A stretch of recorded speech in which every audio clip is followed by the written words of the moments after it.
ಮನೆ ಕಟ್ಟಲು 15 ಲಕ್ಷ ಕೈ ಸಾಲ ಮಾಡಿಕೊಂಡಿದ್ದ ಮಹಿಳೆಯೋರ್ವರು ಸಾಲಬಾಧೆ ಸಾಲಗಾರರ ಕಿರುಕುಳದಿಂದ ಬೇಸತ್ತು ತನ್ನ ಇಬ್ಬರು ಮಕ್ಕಳೊಂದಿಗೆ ಕೃಷಿ ಹೊಂಡದಲ್ಲಿ ಬಿದ್ದು ಸಾವನ್ನಪ್ಪಿರುವ ಘಟನೆ ನಡೆದಿದೆ.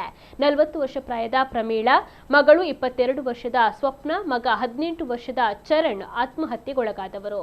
ಇತ್ತೀಚೆಗೆ ಮನೆ ಕಟ್ಟಲು ಸುಮಾರು 15 ಲಕ್ಷ ಕೈ ಸಾಲ ಮಾಡಿಕೊಂಡಿದ್ದು, ಪದೇ ಪದೇ ಖಾಸಗಿ ಫೈನಾನ್ಸ್ ಅವರ ಕಾಟ, ಇತ್ತ ಸಂಘಗಳಲ್ಲಿ ಸಾಲ ಪಡೆದಿದ್ದವರ ಕಾಟದಿಂದ ನಿನ್ನೆ ರಾತ್ರಿ ಮನೆಯಲ್ಲಿ ಪತಿ ಸುರೇಶ್ ಜೊತೆಗೆ ಗಲಾಟೆಯನ್ನ ಮಾಡಿಕೊಂಡಿದ್ದ ಪ್ರಮೀಳಾ ರಾತ್ರಿ 1 ಗಂಟೆ ಸುಮಾರಿಗೆ ಆತ್ಮಹತ್ಯೆಯನ್ನ ಮಾಡಿಕೊಂಡಿದ್ದಾರೆ.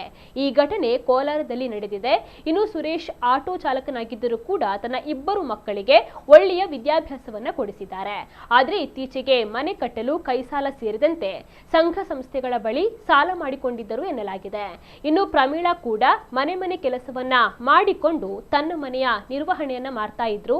ಮನೆಯ ಮೇಲೆ 15 ಲಕ್ಷ ಸಾಲ ಮಾಡಿಕೊಂಡಿರುವ ಸುರೇಶ್ ಕಳೆದ ರಾತ್ರಿ ಆಟೋ ಚಾಲನೆಯನ್ನ ಮಾಡಿ ಮನೆಗೆ ಬಂದ ಸಂದರ್ಭದಲ್ಲಿ ಪತಿ ಮತ್ತು ಪತ್ನಿಯ ಮಧ್ಯೆ ಗಲಾಟೆಯಾಗಿದೆ ಎನ್ನಲಾಗಿದೆ.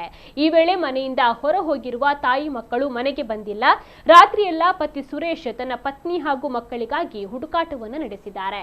ಅಲ್ಲದೆ ಫೋನ್ ಮಾಡಿದಾಗ ಸಂಬಂಧಿಕರ ಮನೆಗೆ ಬಂದಿರುವುದಾಗಿ ಹೇಳಿದ್ದರು. ಹಾಗಾಗಿ ಸುಮ್ಮನಾದೆ. ಆದರೆ ಬೆಳಗಾಗುವಷ್ಟರಲ್ಲಿ ಹೀಗೆ ಶವಗಳಾಗಿ ಪತ್ತೆಯಾಗಿದ್ದಾರೆ ಎಂದು ಸುರೇಶ್ ಅವರು ಹೇಳಿದ್ದಾರೆ. ಇನ್ನು ಸ್ಥಳಕ್ಕೆ ಪೊಲೀಸರು ಭೇಟಿ ನೀಡಿ ಪರಿಶೀಲನೆಯನ್ನ ನಡೆಸಿದ್ದು ಪ್ರಕರಣವನ್ನು ದಾಖಲು ಮಾಡಿಕೊಂಡು ತನಿಖೆಯನ್ನ ಕೈಗೊಂಡಿದ್ದಾರೆ.